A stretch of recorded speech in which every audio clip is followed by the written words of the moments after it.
Have you ever heard the saying, a tyrant is only powerful as long as people are afraid? When the fear dies, so does the tyrant. This isn't just a line from a history book. It's a harsh reality that plays out in families, workplaces, and relationships every single day. It's the story of the narcissist's inevitable end, a collapse that happens not with a bang, but with a profound, deafening silence. I met a woman named Fiona on a beach a few weeks ago. We got to talking, and she shared a story that has stuck with me ever since. For 40 years, her father was the undisputed king of their household, but his kingdom was built on fear. He was a family bully, a classic narcissist who thrived on control. He dictated every aspect of their lives, from what they wore to who they could be friends with. His word was law, and any sign of dissent was met with rage, guilt-tripping, or the silent treatment. He wasn't just a strict parent. He was a domestic tyrant who needed to feel powerful by making everyone else feel small. Growing up, Fiona and her siblings learned to walk on eggshells.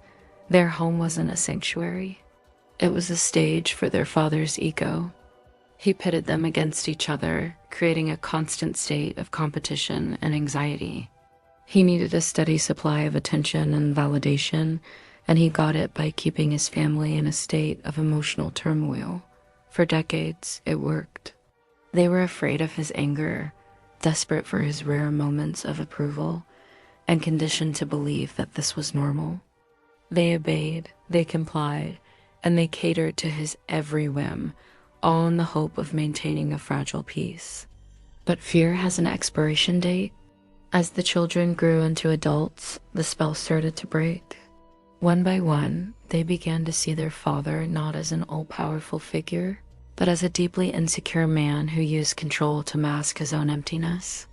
The first to leave was Fiona's older brother. He moved across the country for college and never looked back. The phone calls became less frequent, the visits even rarer.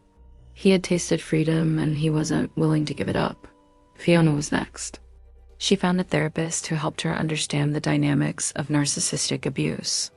With this newfound clarity, she started setting boundaries. At first, her father was furious. He tried all his old tricks, the yelling, the emotional blackmail, the attempts to make her feel guilty, but this time they didn't work. Fiona stood her ground. Eventually, she realized that the only way to truly heal was to create distance. She moved to another city and went no contact. Her younger sister followed a similar path a few years later. This was the exodus. It wasn't a coordinated rebellion. It was a series of individual escapes, each person reaching their own breaking point and choosing self-preservation over family obligation. The tyrant's subjects were abandoning the kingdom. For a while, he didn't seem to notice. He had his wife, their mother, who had been his primary enabler for years. But living alone with him, without the buffer of the children, she finally saw the full extent of his toxicity. After a particularly bad fight, she packed a bag and went to stay with her sister, and she never returned. And then came the silence. The big, empty house that was once filled with tension and fear was now just empty. The phone stopped ringing. There were no more arguments to win. No more people to belittle, no more lives to control. The narcissist, who had spent his entire life demanding to be the center of the universe, was suddenly floating alone in a void of his own making. His power source, his family's fear and attention had been cut off. Fiona told me she occasionally gets updates from a cousin. Her father is a lonely old man now. He wanders around his empty house, a king with no subjects, a bully with no one left to bully. He lost everything not because of some grand act of revenge, but because people simply chose to walk away and build their own lives, free from his shadow. The fear died, and so did the tyrant. His reign ended not in a dramatic showdown, but in the quiet, echoing loneliness he had created for himself. This is the ultimate fate for so many narcissists. They push people away until there's no one left.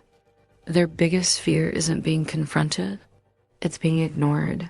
It's becoming irrelevant. If you're dealing with a situation like this, remember that your peace and well-being are paramount. Sometimes the most powerful thing you can do is to quietly walk away and let them face the silence. Thank you for listening. If this story resonated with you, please consider liking this video and subscribing for more content. Take care of yourselves.